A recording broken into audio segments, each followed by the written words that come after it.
प्यारे बच्चों, online video class में आपका फिर से एक और स्वागत है। जैसे कि पिछले वीडियो में आप लोग पढ़े थे revaluation of assets and liabilities, उसके लिए कौन कौन सी जर्नल एंट्रीज होगी ये आप लोग पढ़े थे। आज एक क्वेश्चन आपको बताया जा रहा है और इसी के आधार पर आपको क्वेश्चन घर से बना के लाएंगे।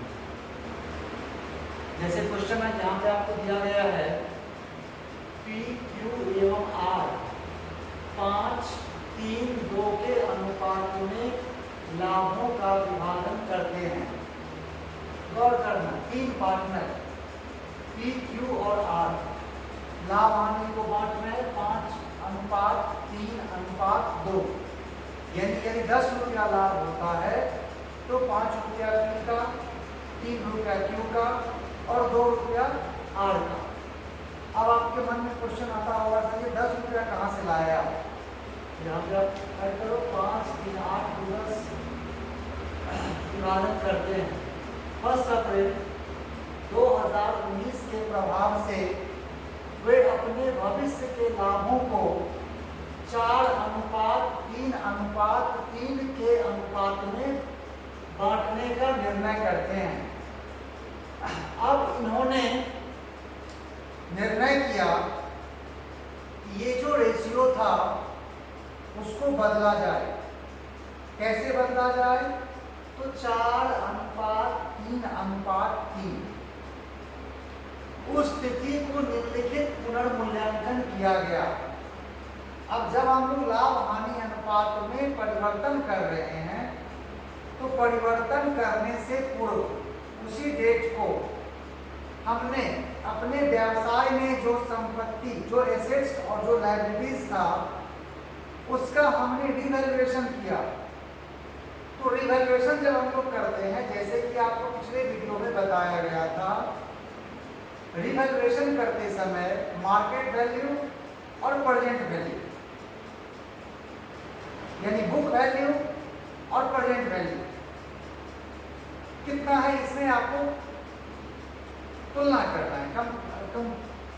अब जैसे यहाँ पर प्लांट एंड मशीन ध्यान देना है। प्लांट एंड मशीन का बुक वैल्यू 50,000, लेकिन अभी उसका मार्केट वैल्यू जो है, प्रेजेंट वैल्यू जो है वो 40,000। आप अपने बुक में उस प्लांट एंड मशीन का वैल्यू 50,000 दिखा रहे हैं, जिसको यदि मार्केट में अभी के डेट में बेचा जाए तो प्रेजेंट वैल्यू उसका अभी 40,000 आपको मिलेगा। तो यहाँ जो 50,000 का एसेट्स था उसका वैल्यू अभी के डेट में कितना लग रहा है? 40,000। तो कहीं ना कहीं ये तो लॉस हो रहा है। 50,000 का एसेट्स, अभी 40,000 उसका वैल्यू है।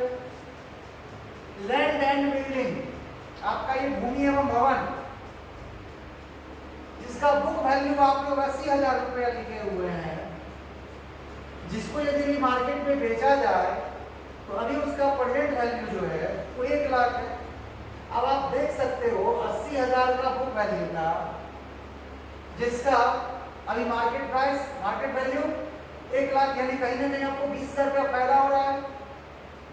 इन्वेस्टमेंट 44,000 का बुक वैल्यू था पहले से और अभी उसका मार्केट वैल्यू 50,000 है। 44,000 का एसेट्स, इसका अभी वर्तमान में वैल्यू कितना है? 50,000। ये भी आपके लिए प्रॉफिट है। डेटर 1,20,000 बुक वैल्यू और उसका प्रेजेंट वैल्यू कितना है? 1 लाख। तो डेटर आपके लिए एसेट्स है और जो एसेट्स आपका 1,20,000 का था वो अभी कितना बता रहा है? 1 लाख। तो कहीं ना कहीं यहाँ भी लॉस हो रहा है।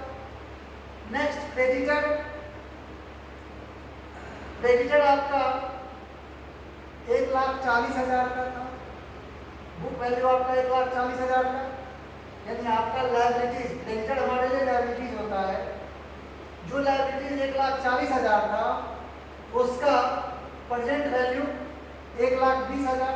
तो कहीं ना कहीं आपका लायबिलिटीज जो है उसके मूल्य में कमी हो गई, तो ये आपके लिए प्रॉफिट हो गया। क्योंकि एसेट्स यदि कम होता है तो आपके लिए लॉस है, और यदि लायबिलिटीज यदि कम होता है तो ये आपके लिए प्रॉफिट है। आउटस्टैंडिंग एक्सपेंसेस,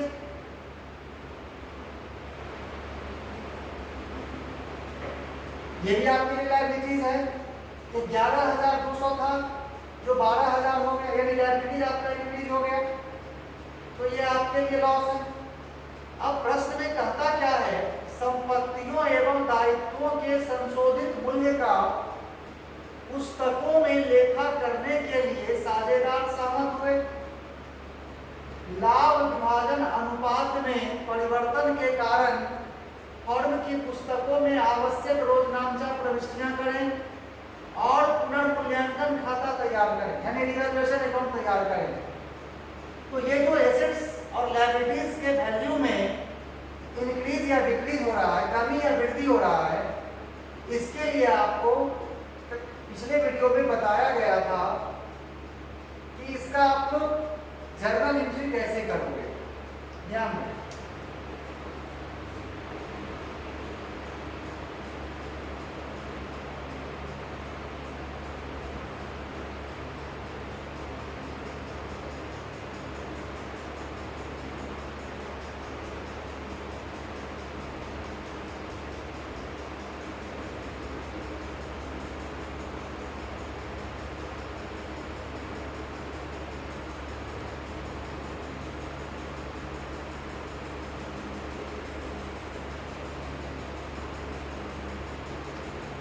तो सबसे पहले प्रश्न में हम लोग ये देख लेते हैं कि प्रॉफिट कहाँ कहाँ हो रहा है और लॉस कहाँ कहाँ हो रहा है।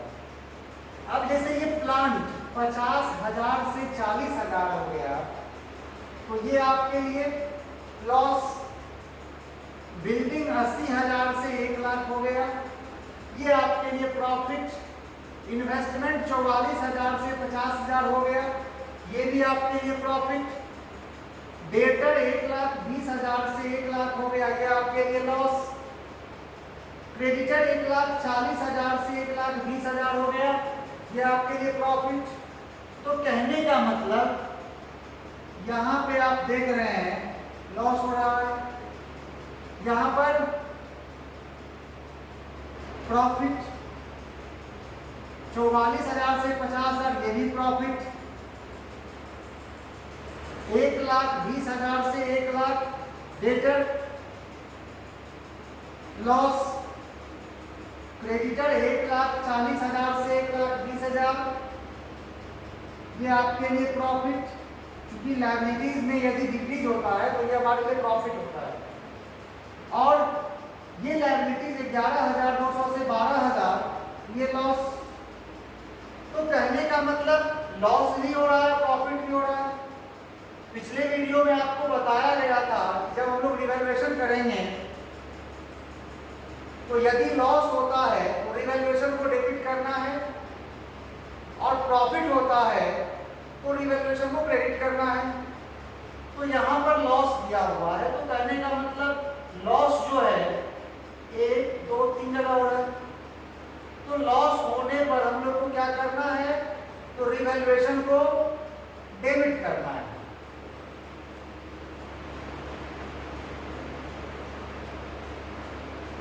रिवैल्यूएशन अकाउंट डेबिट टू, अब लॉस आपका प्लांट एंड मशीन। अब बताओ प्लांट एंड मशीन में आपको कितना लॉस हो रहा है। 50,000 का जो बुक वैल्यू था वो आपका 40,000 हो गया, तो 10,000। लैंड एंड बिल्डिंग में प्रॉफिट हो रहा है, लॉस यहां लॉस खोजते हैं। Debtor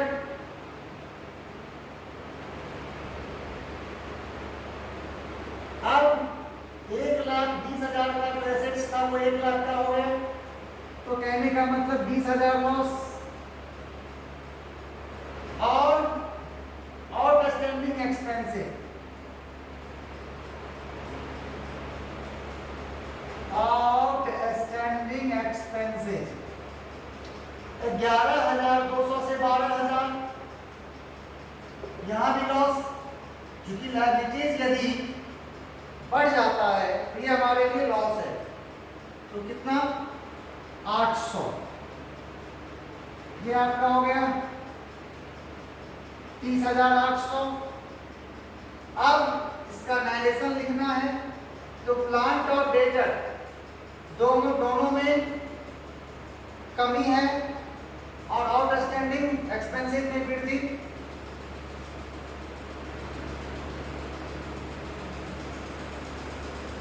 decrease in value of assets and increase in value of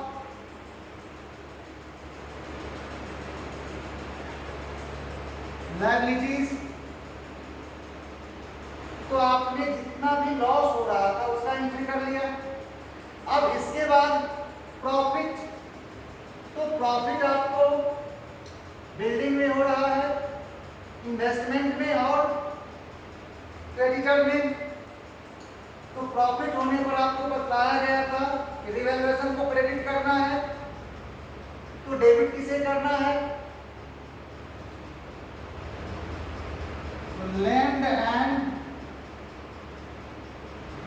building account debit,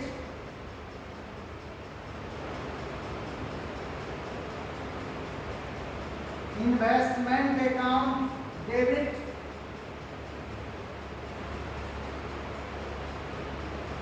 creditor account debit, to revaluation account being increase in value of assets and decrease in value of liabilities। अब आपका land and building 80,000 से 1 लाख हो गया, तो 20,000 profit, investment 44,000 से 50,000, तो 6,000 profit, और creditor 1,40,000 से 1,20,000, तो ये 20,000 का प्रॉफिट। अब टोटल ये आपका हो गया 46,000। अब आपको ये जानना है कि आखिर हमने एसेट्स और लायबिलिटीज का जो रिवैल्यूएशन किया है उसमें हमको प्रॉफिट प्राप्त हुआ या लॉस। तो हम यहां भी जान सकते हैं कि हमें प्रॉफिट हुआ है या लॉस। जैसे आप ये तो जानते हैं कि ये लॉस का एंट्री और ये प्रॉफिट का, तो यहाँ पर प्रॉफिट हो रहा है 46,000 और लॉस हो रहा है 30,800। तो कहने का मतलब अगर आपसे यहाँ पर पूछा जाए लाभ हो रहा है अथवा हानि, तो आप लोग कह सकते हो कि सर लाभ हुआ है 46,000 और हानि हुई है 30,800। तो कहने का मतलब ये प्रॉफिट हो रहा है या नहीं। तो प्रश्न में ये भी कहा जा रहा है कि आप रिवैल्यूएशन अकाउंट बनाओ, तो रिवैल्यूएशन अकाउंट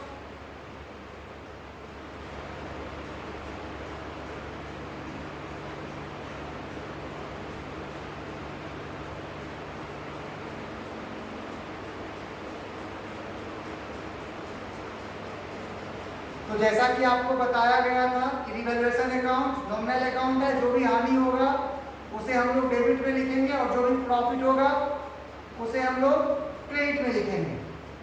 अब जैसे लॉस प्लांट में, डेटर में और आउटस्टैंडिंग एक्सपेंसिव, तो लॉस को डेबिट में आपको लिखना है टू प्लांट एंड मशीन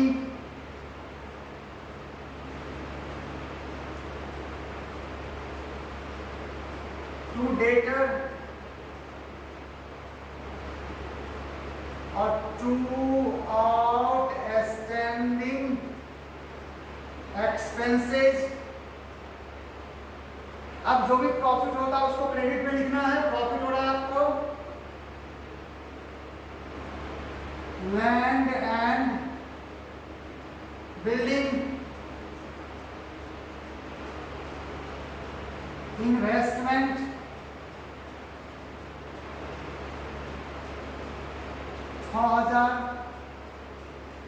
और क्रेडिटर 20,000। अब आपको कंपेयर करना है कि आपका कौन सा साइड ज्यादा हो रहा है। तो आपका क्रेडिट साइड ये अधिक हो रहा है 46,000। 46,000। अब आपको प्रॉफिट कितना हो गया तो इसको माइनस करना है।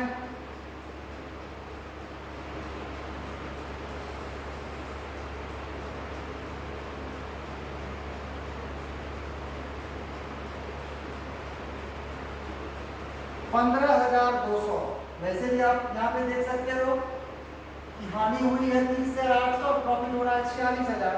तो 46,000 में 30,800 जब माइनस करते हो तो 15,200। ये 15,200 आपके लिए प्रॉफिट है। अब प्रश्न उठता है इस प्रॉफिट को क्या किया जाए, कौन से साझेदार इसको बांटेंगे, किस अनुपात में बांटेंगे। तो जो साझेदार बिजनेस कर रहे हैं वो इसको बांटेंगे। किस अनुपात में बांटेंगे तो पुराने अनुपात में बांटेंगे। अब टू प्रॉफिट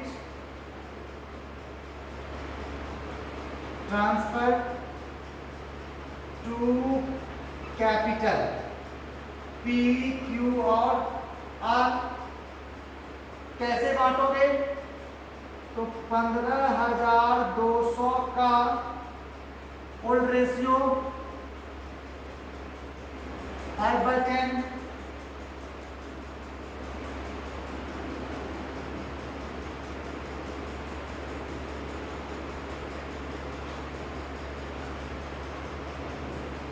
ये आपका 7600, 4560 और 3040। तो यहाँ पे आप लिखते हो 7600, 4560 और 3040। अब इसका आपको एंट्री कर लेना है। तो कल आपको बताया कि लाभ होने पर क्या एंट्री करोगे। तो लाभ होने में आपको एंट्री करना है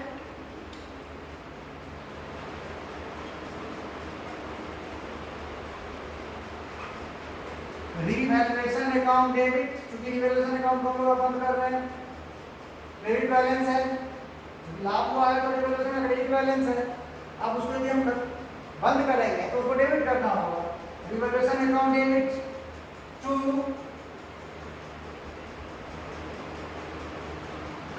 P capital account to Q capital account R capital account. Profit 15,200 में पी का हिस्सा, पी का शेयर, क्यू का शेयर और आर का शेयर।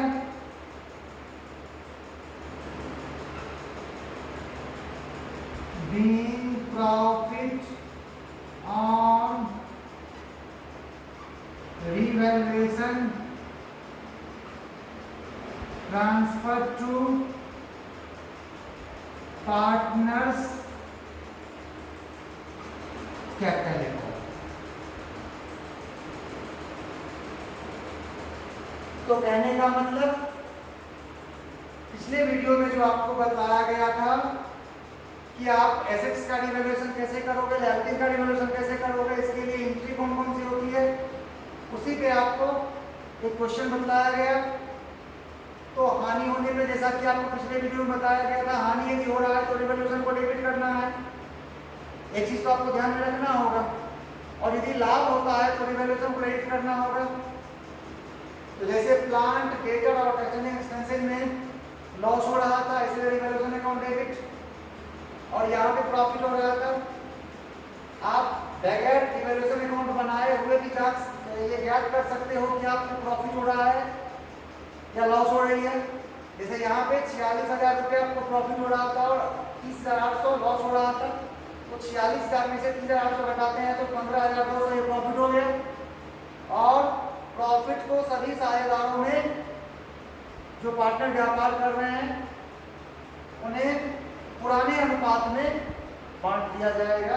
उसके बाद फॉर्म का पुनर्गठन किया जाएगा। इसे आप लोग नोट कर लेंगे और क्वेश्चन आप लोग बना के लाएंगे। एसके सिंह के बुक से 14, 15 और 16, बीके मेहता के बुक से 18, 19 और 20, 18, 19 और 20, ये आपको घर पे ही बनाना है। इसके बाद अगले वीडियो में हम लोग मिलेंगे।